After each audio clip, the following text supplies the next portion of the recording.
The historical narrative laundering company. Has your government, religious rival, newspaper empire, or nervous Victorian uncle accidentally encountered a complicated subject? Are the facts nuanced, inconvenient, or tragically lacking a terrifying foreign villain? Then call the historical narrative laundering company.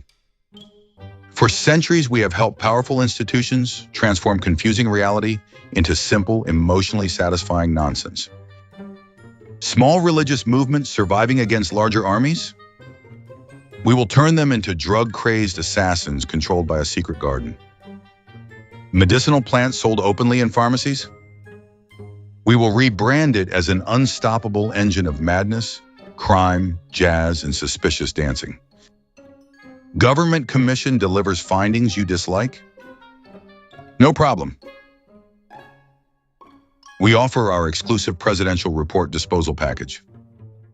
Simply commission the research, ignore the conclusion, and continue behaving as though the study never happened. It worked beautifully in 1972. Ask about our political enemy enhancement program.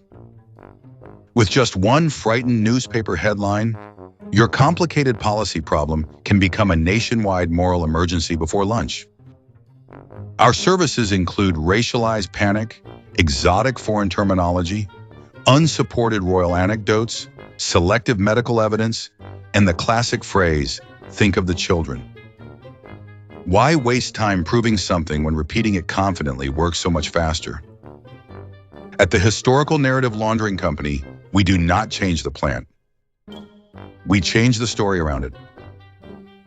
Side effects may include mass incarceration, contradictory laws, destroyed medical research, confused voters, cash-only businesses, and future historians wondering what the hell everybody was thinking. The Historical Narrative Laundering Company. When the truth is complicated, give the public something scarier. This parody advertisement was brought to you by Pizzaverse Studios and Palermo Productions. No facts were harmed during production. Several were ignored, distorted, criminalized, and blamed for jazz.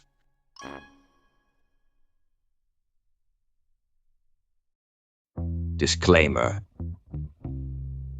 This documentary is presented for educational, historical, cultural, and spiritually exhausting purposes only. It does not encourage illegal drug use, homemade pharmacology, operating heavy machinery while impaired, or accepting medical advice from some character on the internet standing beside a lava lamp. Cannabis can carry medical, psychological, dependency, and legal risks. Laws vary by jurisdiction, products vary dramatically in strength and composition, and history has repeatedly demonstrated that neither governments nor enthusiastic strangers are automatically reliable simply because they speak confidently. This documentary separates documented history from legend wherever the surviving evidence allows. No statement should be interpreted as a formal accusation of criminal conduct beyond what has been publicly documented, litigated, legislated, or historically reported. Now that the attorneys have been fed and returned safely to their enclosures, let us begin.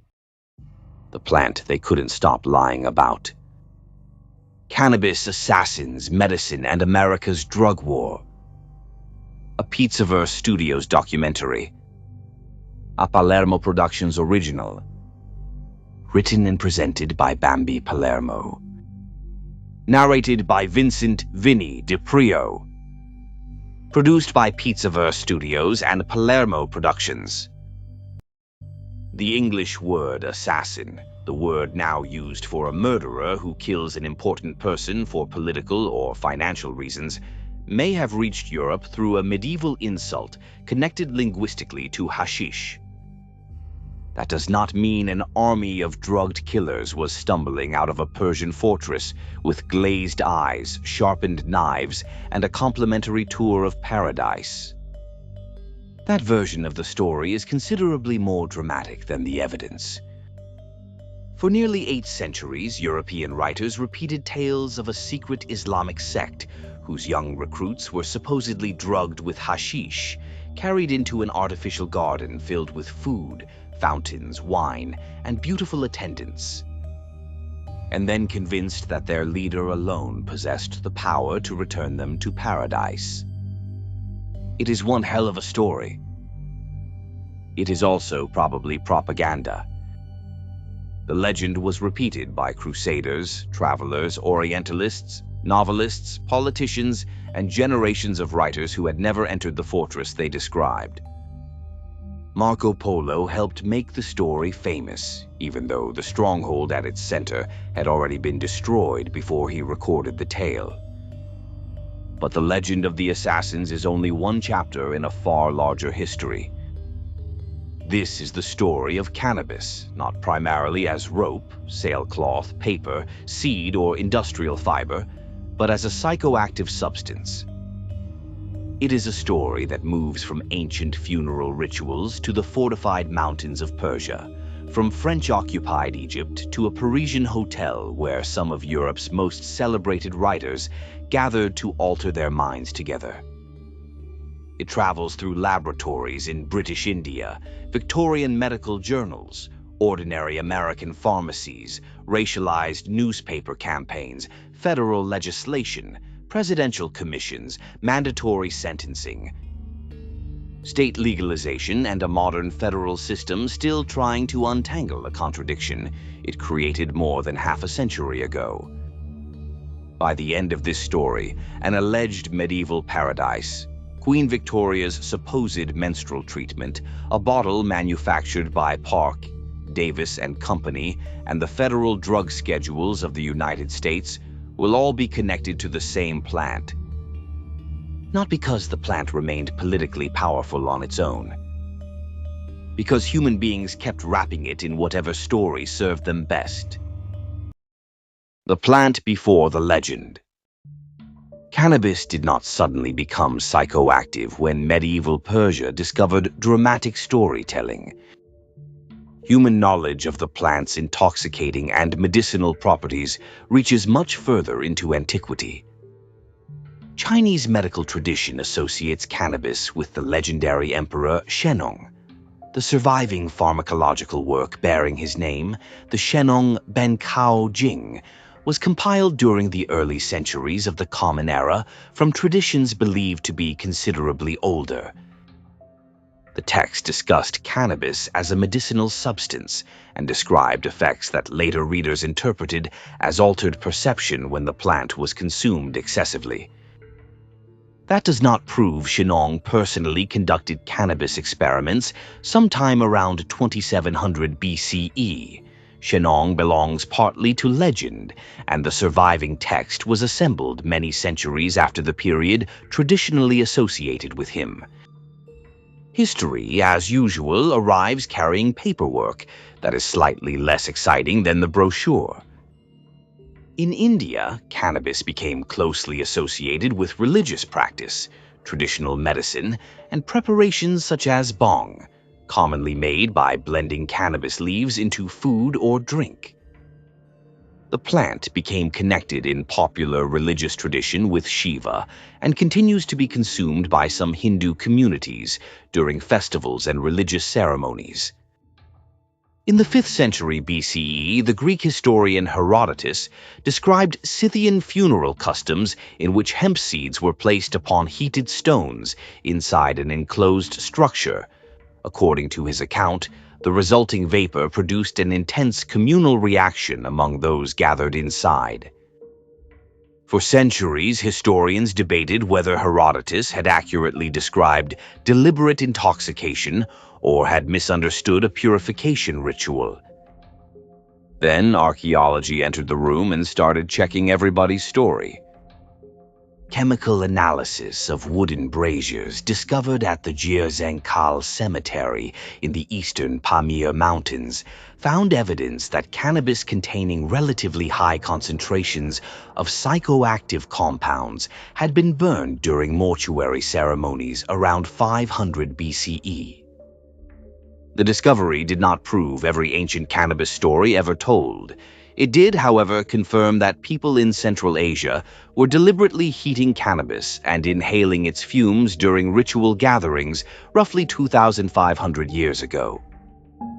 Cannabis was therefore being used as an intoxicant, a medicine, a ritual substance, or some combination of all three, long before medieval Europeans began repeating stories about the mysterious sect they called the Assassins. The plant came first. The legend came later. And once politics, religion, warfare, and European imagination got involved, the truth was about to disappear beneath one hell of a cloud of smoke.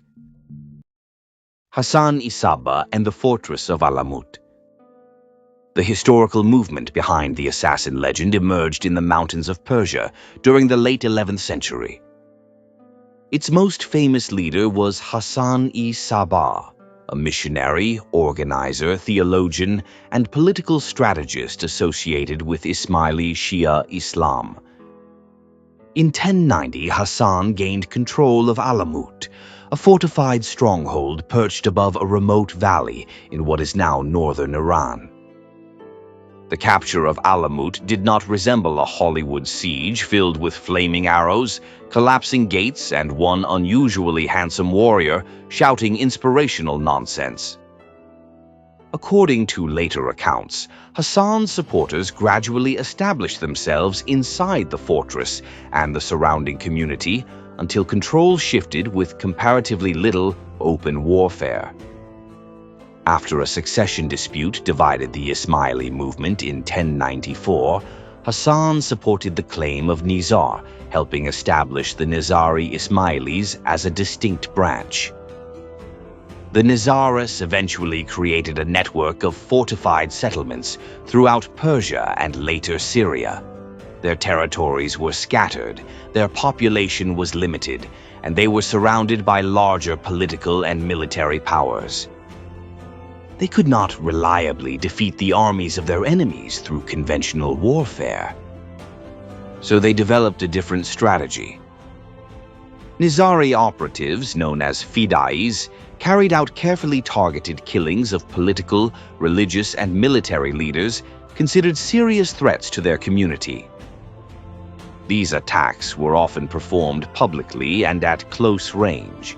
The operative might have little realistic chance of escaping afterward, which helped create the terrifying impression that the Nizaris commanded followers who did not fear death. Prominent viziers, commanders, clerics, and rulers were killed or threatened. Nizari operatives also became involved in the dangerous political world of the Crusader states, sometimes fighting Christian powers and sometimes forming temporary alliances with them against shared enemies. Because medieval politics had all the moral consistency of a back-alley card game, their victims were selected rather than randomly slaughtered. The strategy was violent, but it was targeted political violence conducted by a small and vulnerable state attempting to survive among powers capable of destroying it. That distinction does not make the killings harmless, noble, or morally clean. It does, however, make them historically different from the image of drugged fanatics murdering strangers without reason. The Nizaris became feared far beyond the actual size of their territory. Their reputation traveled faster than their armies ever could. And once fear enters a story, facts tend to get shoved into the trunk. The Garden of Paradise that probably never existed. The mystery was irresistible.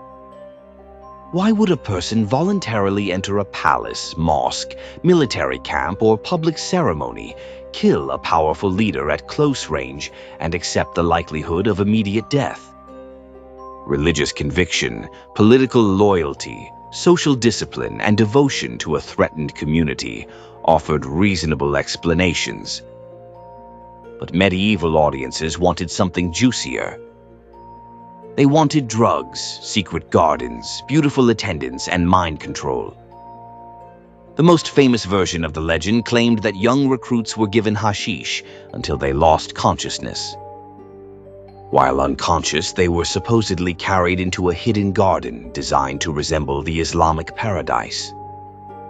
There, they awakened among fountains, luxurious food, wine, music, and beautiful attendants.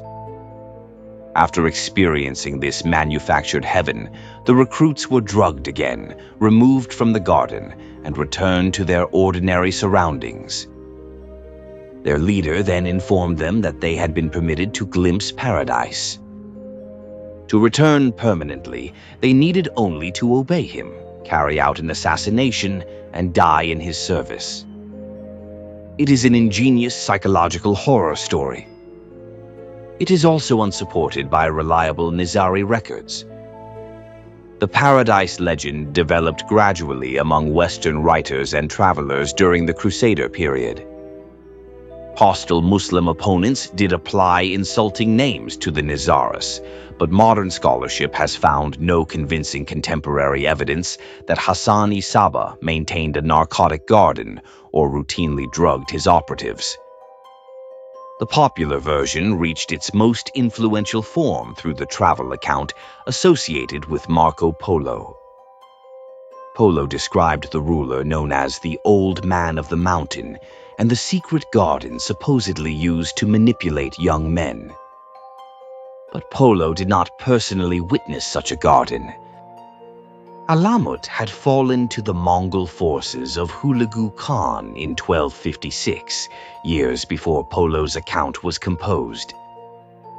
The story he repeated was inherited folklore, already shaped by generations of political hostility, religious suspicion, and European fascination with an imagined East. The fortress was real. The Nizari killings were real. The political fear surrounding them was real. The drugged recruits, hidden paradise, and narcotic mind control program appeared to belong to legend. In other words, the Paradise Garden was the medieval equivalent of a viral story everyone repeated, because fact-checking it required climbing a mountain in Persia. And naturally, nobody brought hiking boots. How an insult became assassin. The linguistic connection between cannabis and the word assassin is real, but it is more complicated than the popular version suggests. Medieval opponents referred to some Nizari Ismailis using forms of the Arabic word hashishiya or hashishin. The term was connected linguistically to hashish, but that does not automatically mean it was a literal description of drug consumption. Words associated with hashish could function as insults, implying that a person was disreputable, foolish, degraded, criminal, or socially worthless. Calling someone a hashish user may have operated less like a toxicology report and more like calling an enemy a bum, a junkie, or a degenerate.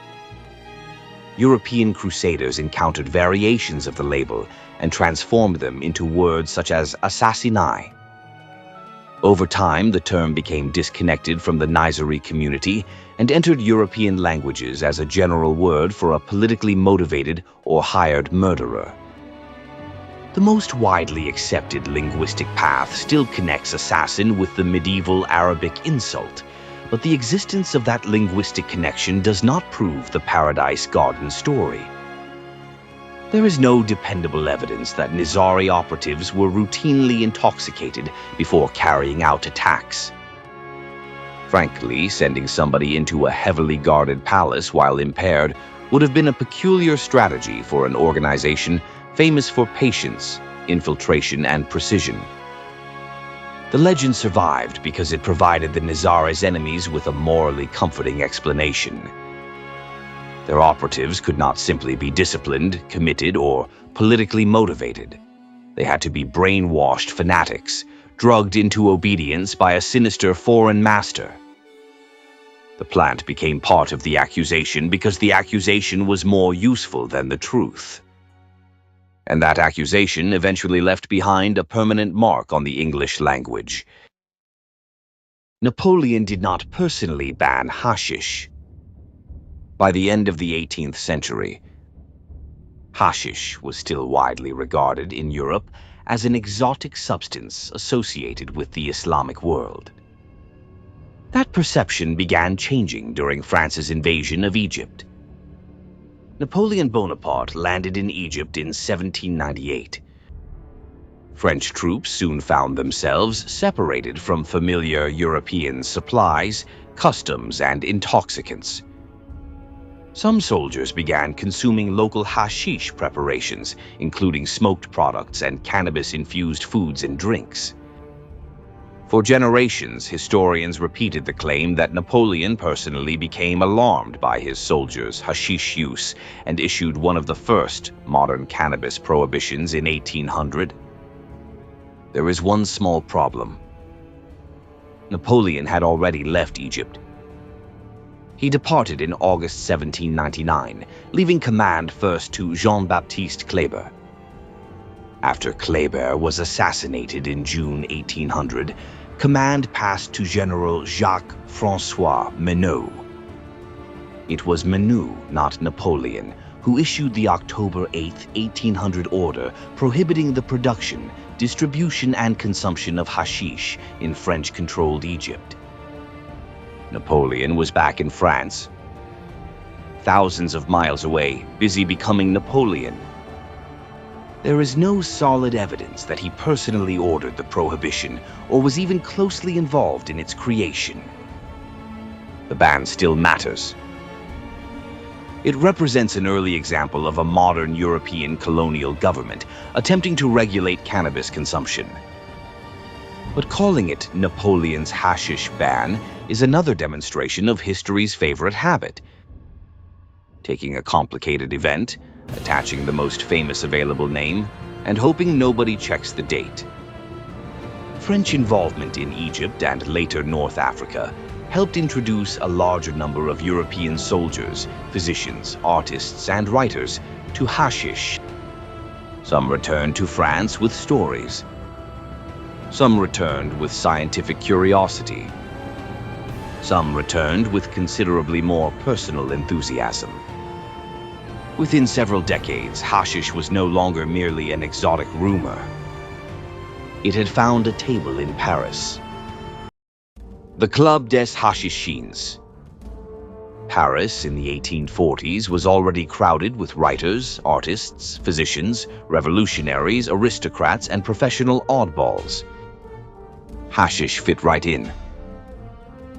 Beginning around 1844, gatherings associated with the Club des Hashichins, often translated as the Hashish Eaters Club, were held at the Hotel Pimodon on the Ile Saint-Louis. The building was later known as the Hôtel de Lauzun. These gatherings were not simply a room full of people smoking and discussing how deep the wallpaper looked. Participants commonly consumed dawamesk, a potent edible preparation containing cannabis resin mixed with ingredients such as fat, honey, sugar, spices, or pistachios. The gatherings were associated with Jacques-Joseph Moreau de Tours, a French physician who had traveled through North Africa and the Middle East and studied the psychological effects of hashish. Moreau believed that temporarily inducing altered states in otherwise healthy individuals might help physicians understand hallucination, delusion, and mental illness. By modern research standards, giving powerful hashish preparations to writers in a hotel and observing the resulting chaos would have certain paperwork deficiencies. But Moreau approached the subject as a serious psychiatric investigation.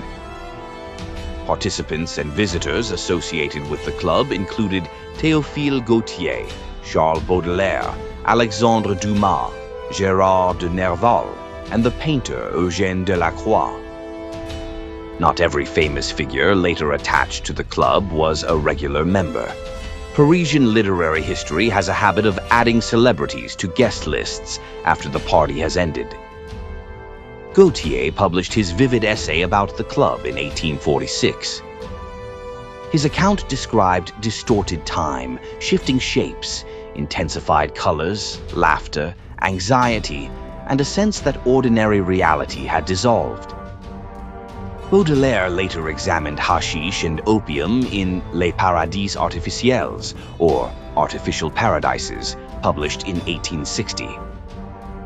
He was fascinated by intoxication, but hardly an uncomplicated salesman for it.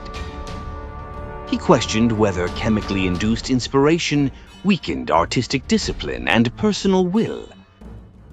The Hashish Eaters Club did not last long, but it helped transform European cannabis culture. Hashish was no longer merely the alleged weapon of medieval fanatics. It became a medical experiment, a literary subject, a philosophical question, and an exclusive Parisian evening where the refreshments had enough horsepower to make the furniture negotiate. William O'Shaughnessy brings cannabis into Western medicine. While French writers explored hashish through literature and psychology, a physician working in British India was studying cannabis as medicine. His name was William Brooke O'Shaughnessy. O'Shaughnessy was an Irish physician, scientist, and inventor, serving with the British East India Company in Calcutta. During the 1830s, he investigated cannabis preparations already used in Indian medical traditions. He studied the plant in animals and administered preparations to human patients suffering from conditions that included pain, rheumatism, tetanus, muscle spasms, and convulsions. Some of his experiments would be ethically unacceptable today, particularly those involving children and highly uncertain dosing. Nevertheless, his 1839 report became a landmark in the introduction of Indian cannabis preparations into modern Western medicine. O'Shaughnessy did not prove that cannabis cured every condition he treated. Some reported improvements were observational, dosing was inconsistent, and 19th-century clinical methods lacked modern controlled trials. But he documented effects carefully enough to attract serious medical attention. Cannabis extracts began entering British medical practice and soon crossed the Atlantic. Physicians prescribed cannabis preparations for insomnia, neuralgia, migraines, spasms, menstrual discomfort, and other conditions. The plant's unpredictability remained a problem. Potency could vary from batch to batch, and physicians lacked a clear understanding of cannabinoids, metabolism, or standardized dosing. Even so, cannabis had made a remarkable transition. The substance Europeans associated with assassins and exotic danger was now being bottled, labeled, measured, and discussed in respectable medical journals. Apparently, a frightening foreign intoxicant becomes much less frightening once somebody puts it in brown glass and writes Latin on the label.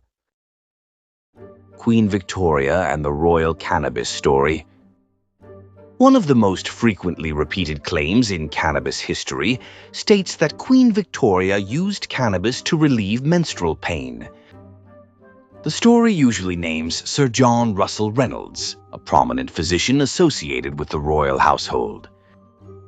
Reynolds genuinely supported certain medical uses of cannabis. In 1890, he published an assessment based on decades of clinical experience, recommending carefully prepared cannabis for conditions that included migraine, neuralgia, insomnia, and spasmodic menstrual pain. That part is documented. The prescription for Queen Victoria is not. No confirmed prescription, diary entry, medical record, or contemporary statement has established that Reynolds personally gave cannabis to the Queen for menstrual discomfort. Reynolds was connected with the royal medical household, but describing him simply as Victoria's personal physician exaggerates the nature of the appointment. Victoria was also around 60 years old when Reynolds published his famous 1890 article, making the most common version of the story chronologically awkward. It remains possible that she received cannabis at some earlier point, but possibility is not documentation. The accurate version is still historically important. A respected Victorian physician connected to the royal household openly recommended cannabis for menstrual pain and other conditions. That tells us a great deal about the plant's accepted medical position. We do not need to sneak a joint into Buckingham Palace to make the story interesting. The Queen Victoria anecdote survives because famous names give historical claims a kind of counterfeit authority. If an ordinary Victorian woman used cannabis medicine, people shrug. Put a crown on her and suddenly everybody remembers the story. Cannabis in the American medicine cabinet. Cannabis became part of mainstream American pharmaceutical practice during the 19th century. In 1850, cannabis was included in the United States Pharmacopoeia, the influential reference work setting standards for medicines used in the country.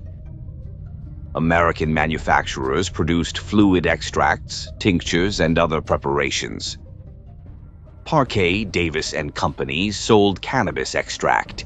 Eli Lilly and Squibb were among the companies associated with cannabis-based medicines during the broader pharmaceutical era. These were not secret products passed beneath a pharmacy counter while somebody whispered a password. They were commercial medicines. Depending on the period, formulation, and local rules, cannabis products could be obtained through physicians, pharmacies, patent medicines, or direct retail sale. They were marketed for pain, insomnia, nervous conditions, spasms, migraines, and menstrual discomfort. Cannabis did not always work reliably. Oral preparations could take time to produce effects. Natural extracts varied in strength, and excessive doses could cause anxiety, confusion, nausea, or frightening psychological reactions. New synthetic medicines also began offering more predictable dosing. Cannabis was already losing some medical popularity before federal prohibition arrived. But declining popularity is not the same as criminalization. A 1933 bottle preserved by the National Museum of American History contains a fluid extract of cannabis manufactured by Park, Davis and Company. The label identifies it as a United States Pharmacopoeia product and describes it as a powerful sedative and narcotic. 4 years later, the federal government dramatically changed the market in which that bottle had been sold. The medicine cabinet was about to become a crime scene. Harry Anslinger and the Marijuana Tax Act. The Federal Bureau of Narcotics was established in 1930 under the Treasury Department. Its first commissioner was Harry J. Anslinger. Anslinger became one of the most powerful architects of 20th century American drug policy. During the campaign against cannabis, federal officials, newspapers, politicians, and entertainment media increasingly used the term marijuana, often spelled with an H, rather than the medical term cannabis. The unfamiliar Spanish language word helped separate the substance in the public imagination from the cannabis medicines Americans had previously purchased. The campaign was frequently tied to racial fear, immigration anxiety, jazz culture, crime, and stories of violent insanity. Sensational accounts portrayed cannabis as a substance capable of turning ordinary users into murderers, sexual predators, or permanently deranged lunatics. Scientific restraint packed a suitcase and left town. Anslinger collected alarming crime stories and presented cannabis as a national menace requiring federal control. Some stories involved genuine crimes in which cannabis use was alleged. Others were exaggerated, poorly documented, or presented without evidence that cannabis had caused the behavior. The Marijuana Tax Act became law in 1937. Technically, the act relied on taxation, registration, transfer forms, and federal financial penalties rather than simply declaring every cannabis transaction illegal. Practically, it imposed requirements so burdensome that legal medical, scientific, and commercial access became extremely difficult. The American Medical Association opposed the legislation's interference with medical cannabis and argued that the evidence presented did not justify such sweeping restrictions. Congress passed it anyway. Cannabis remained in the United States pharmacopoeia until 1942, when it was removed after approximately 92 years of formal inclusion.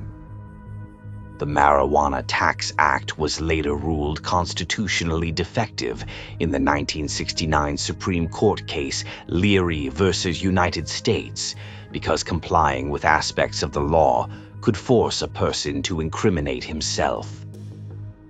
But federal lawmakers were already preparing a replacement. The old tax system was dying. The age of drug scheduling was about to begin. Nixon, Schedule 1, and the commission he ignored. In 1970, President Richard Nixon signed the Controlled Substances Act. The law reorganized federal drug policy around schedules based on medical use, abuse potential, safety, and dependency risk. Cannabis was placed in Schedule 1. Schedule 1 was reserved for substances considered to have a high potential for abuse, no currently accepted medical use in the United States, and insufficient accepted safety under medical supervision. Cannabis was placed in that category while a national commission studied the issue. The scheduling system is often misunderstood as a simple ranking of how dangerous one drug is compared with another. It is not. Cocaine and methamphetamine have long appeared in Schedule 2 because federal law recognizes limited medical applications for them, not because the government considers them harmless. Cannabis nevertheless received the most restrictive classification, creating enormous legal and research barriers. In June 1971, Nixon described drug abuse as America's public enemy number one, helping turn federal drug enforcement into a central national political project.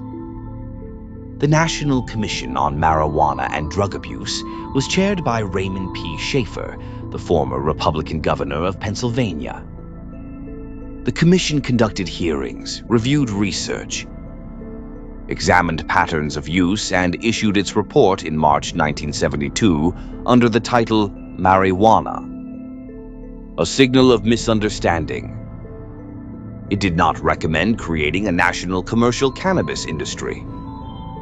It did recommend that private possession for personal use no longer be treated as a criminal offense and that public policy move away from the harshest punitive approach. Nixon rejected the commission's central recommendation. Cannabis remained in Schedule 1. A president created a commission, received an answer he did not like, and treated the report like a restaurant bill somebody else had ordered. The classification would survive for decades, long after the political moment that created it had passed. Politics, Race, and the Ehrlichman Quotation. The motives behind Nixon-era drug policy remain intensely debated. One of the most explosive pieces of evidence emerged through journalist Dan Baum. Baum said that he interviewed former Nixon domestic policy advisor John Ehrlichman in 1994 while researching a book about the drug war. In a 2016 article published by Harper's Magazine, Baum revealed a quotation attributed to Ehrlichman. According to Baum, Ehrlichman claimed that the administration associated cannabis with the anti-war movement and heroin with black communities, then used criminalization to disrupt, arrest, and discredit political enemies. The quotation has become one of the most frequently repeated statements in modern drug policy history. It should also be handled cautiously. Baum published the remark more than 20 years after the interview. Ehrlichman had died and could not confirm, deny, or clarify it. Members of Ehrlichman's family disputed the quotation's authenticity or portrayal.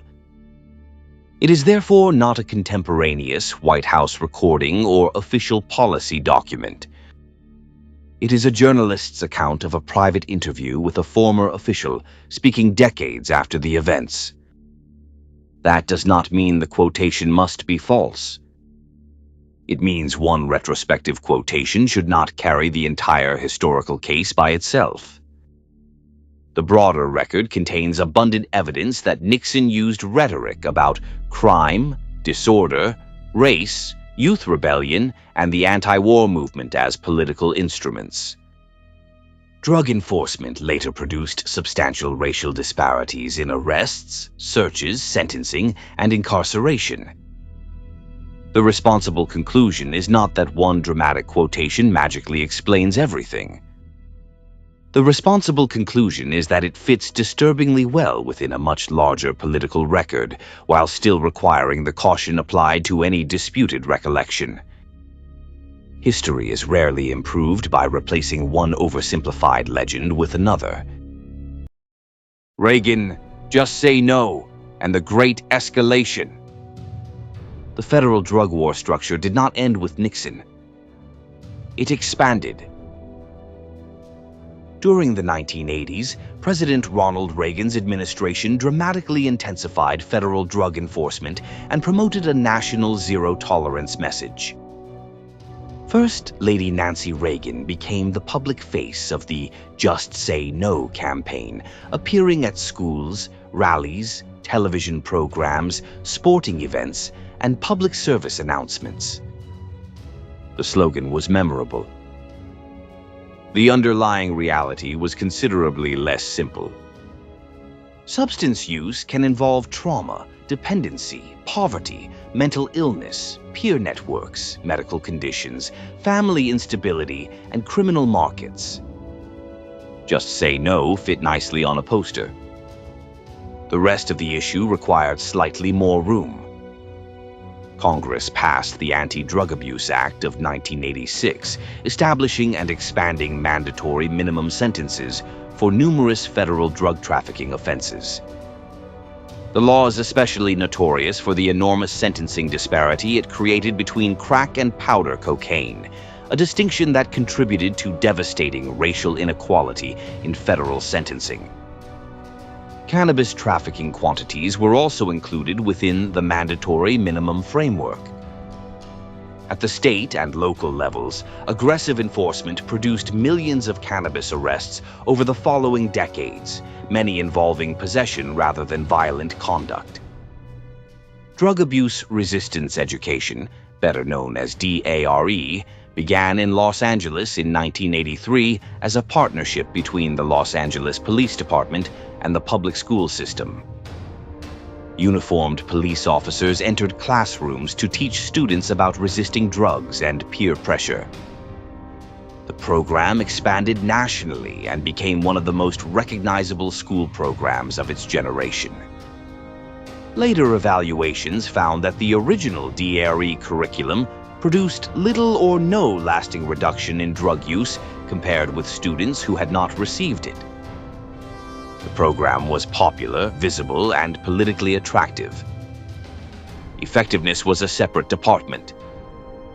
By the end of the 1980s, cannabis had become more than a prohibited substance. It was a cultural symbol used to divide responsible citizens from criminals, obedient children from delinquents, and respectable society from whoever happened to frighten respectable society that week. The states began to revolt. Federal cannabis law remained restrictive, but state policy began moving in another direction. In 1996, California voters approved Proposition 215, allowing cannabis use for certain medical purposes with a physician's recommendation. Other states followed. Some created tightly regulated medical programs. Others allowed broader access. The systems varied widely, but together they challenged the federal claim that cannabis possessed no accepted medical use. In 2012, voters in Colorado and Washington approved adult use legalization. That marked a major shift. For the first time in the modern era, states established regulated markets allowing adults to purchase cannabis without claiming a medical condition. More states followed through ballot measures and legislation. The result was a legal contradiction large enough to park a truck inside. A business could be licensed, inspected, taxed, and protected under state law, while its core activity remained prohibited under federal law. Federal enforcement priorities changed from administration to administration. Congress repeatedly restricted the Justice Department's ability to interfere with certain state medical cannabis programs, but the underlying conflict remained. Banking became a chronic problem. Financial institutions operating under federal oversight hesitated to serve cannabis businesses. Many businesses relied heavily on cash, increasing costs and security risks. Research remained difficult because of federal restrictions. Patients could legally possess medical cannabis under state law, while federal law treated the same material differently. Supporters of reform pointed to medical access, tax revenue, criminal justice consequences, and personal liberty. Opponents raised concerns about impaired driving, adolescent use, dependency, psychiatric effects, commercial advertising, and increased product potency. Those concerns did not disappear simply because legalization became popular. Cannabis policy had become what it probably should have been from the beginning: a complicated public health, legal, economic, and medical debate. Unfortunately, the law was still wearing a suit tailored in 1970. The federal plot twist of 2026. For years, reform advocates waited for the federal government to reconsider cannabis's Schedule Y status. In 2023, the Department of Health and Human Services recommended moving marijuana to Schedule 3. In May 2024, the Department of Justice formally proposed transferring marijuana from Schedule 1 to Schedule 3. The process stalled amid administrative disputes. Then, in 2026, federal policy took a highly unusual turn. Effective April 28, 2026, the Department of Justice issued a final rule placing FDA-approved marijuana products and marijuana handled under qualifying state medical marijuana licenses into Schedule 3. The rule did not place all cannabis into Schedule 3.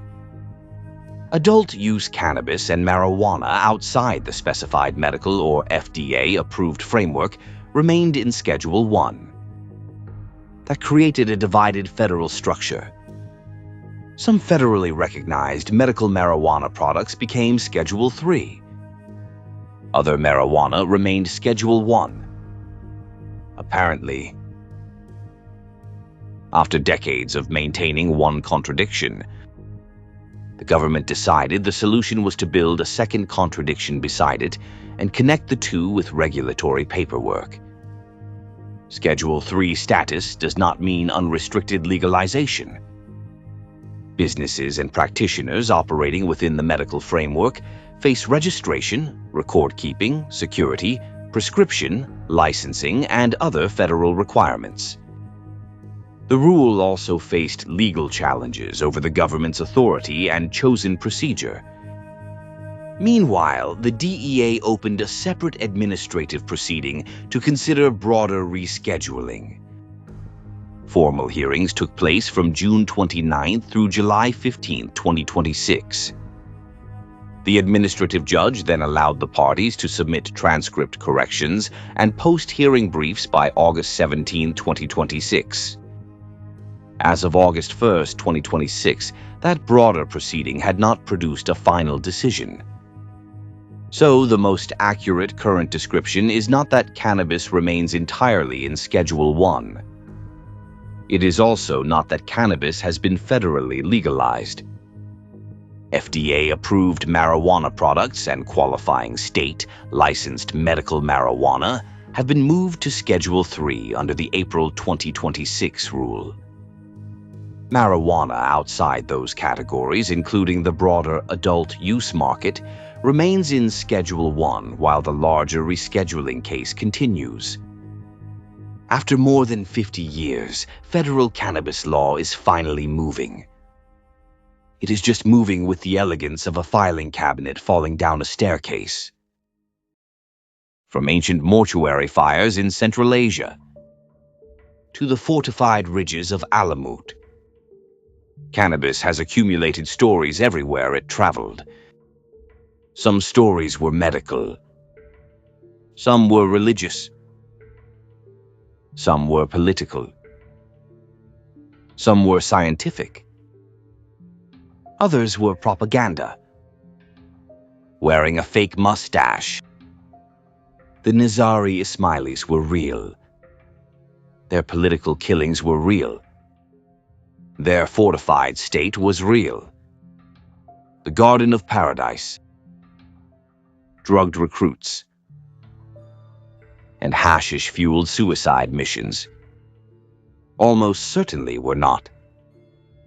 The Hashish Eaters Club existed, but it was not simply a room full of permanently intoxicated poets. It was part literary experiment, part psychiatric investigation, and part exceptionally French dinner party. William O'Shaughnessy genuinely introduced cannabis preparations into modern Western medicine. Sir John Russell Reynolds genuinely recommended cannabis for several conditions. Queen Victoria's personal prescription remains an unsupported anecdote. American pharmaceutical companies genuinely manufactured cannabis medicines. The federal government genuinely drove those products from ordinary medical practice through taxation, regulation, and prohibition. Nixon's commission genuinely recommended decriminalizing personal possession. Nixon genuinely rejected that recommendation. The Reagan era genuinely expanded punitive enforcement, even while highly publicized prevention programs failed to produce the results promised. And today,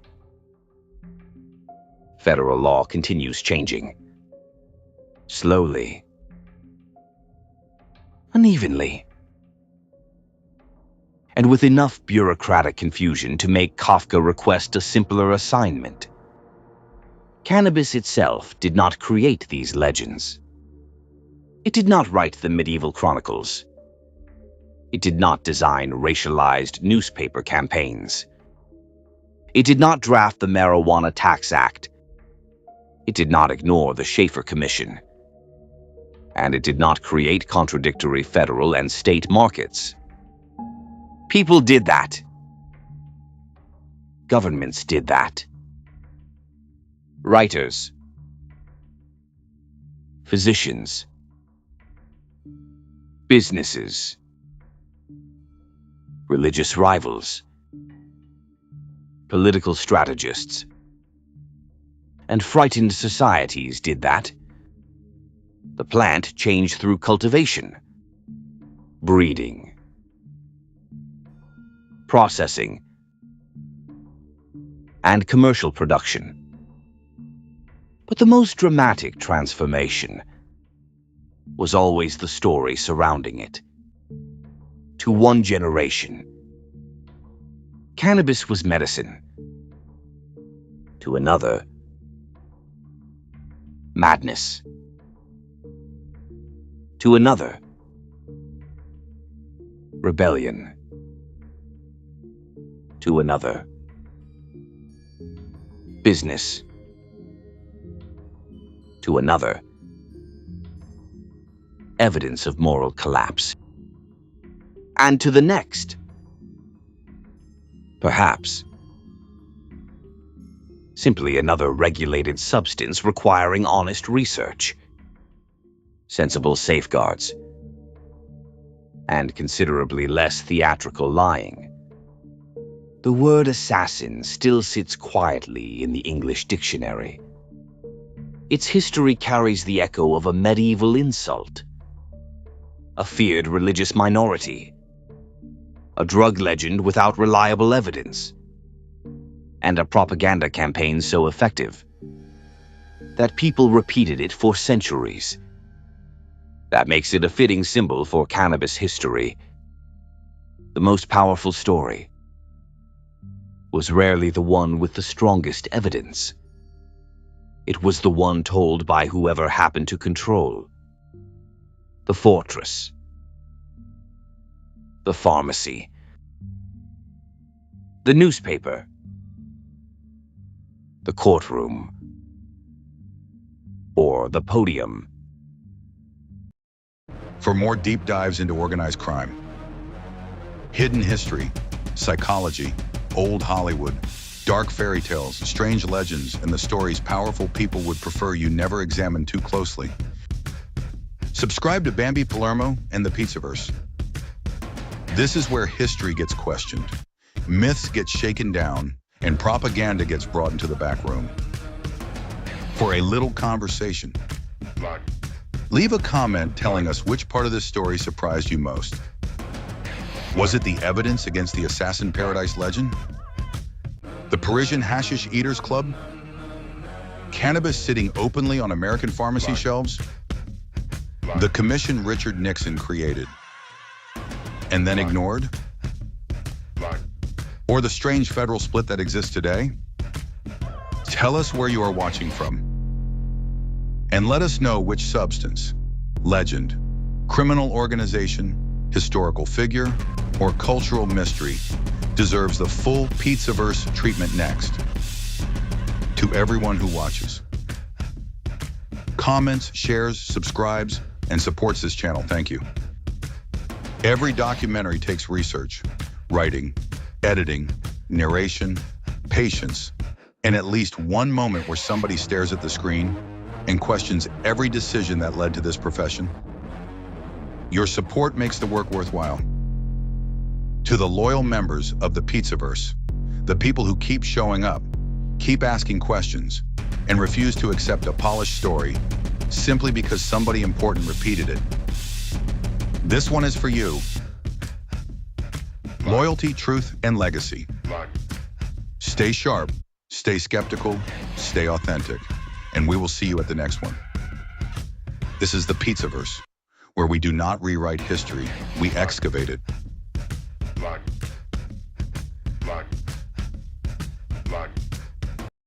Pizzaverse Studios public service announcement. Bambi derangement syndrome. Every year,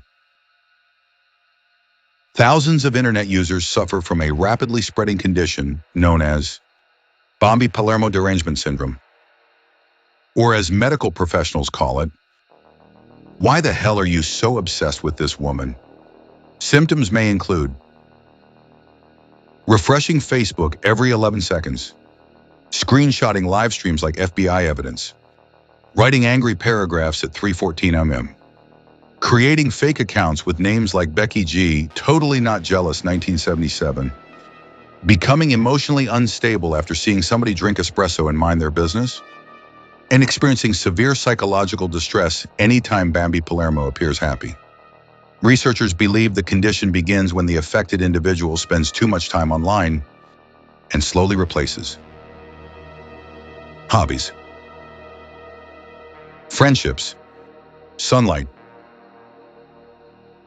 and emotional maturity with internet obsession. In advanced cases, patients may begin monitoring every live stream, counting likes and comments like casino accountants, arguing with strangers about people they've never met, or speaking the phrase, "She thinks she's famous," approximately 94 times per week. Warning signs include unexplained jealousy, chronic bitterness, fake positivity masking deep rage, and a terrifying inability to simply scroll past content they dislike like a normal human being.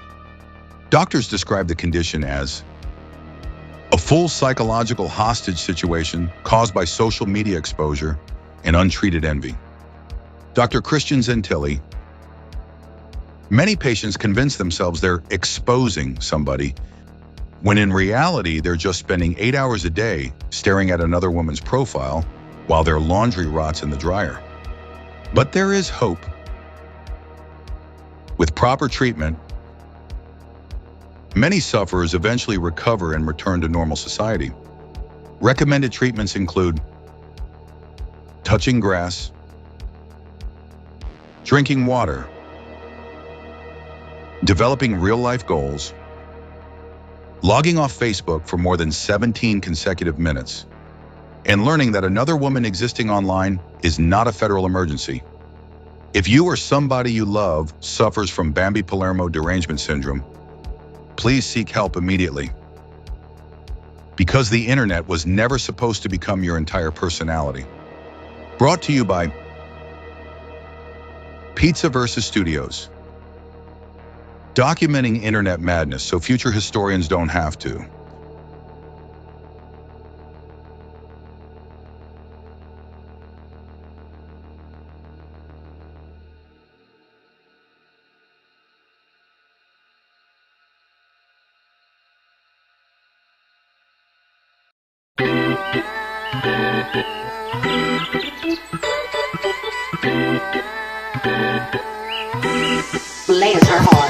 How'd that cross necklace get over your horns?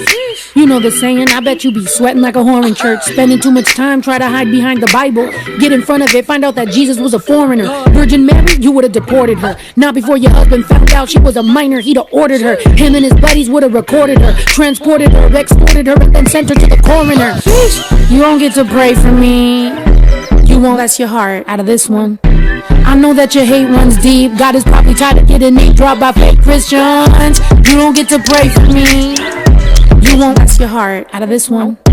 I know that your hate runs deep. God is probably tired of getting name dropped by fake Christians. I'm pretty sure that God's annoyed of racists bringing him up. Sick of you chumps showing up to take a sip of the cup. You called the Aztec savages, but the cup, isn't it blood? Isn't the stuff symbolic? Oh, it's different, huh? Introduction to blood sacrifice. He died so you can't commit your crimes. Here's the hope and he come back to life.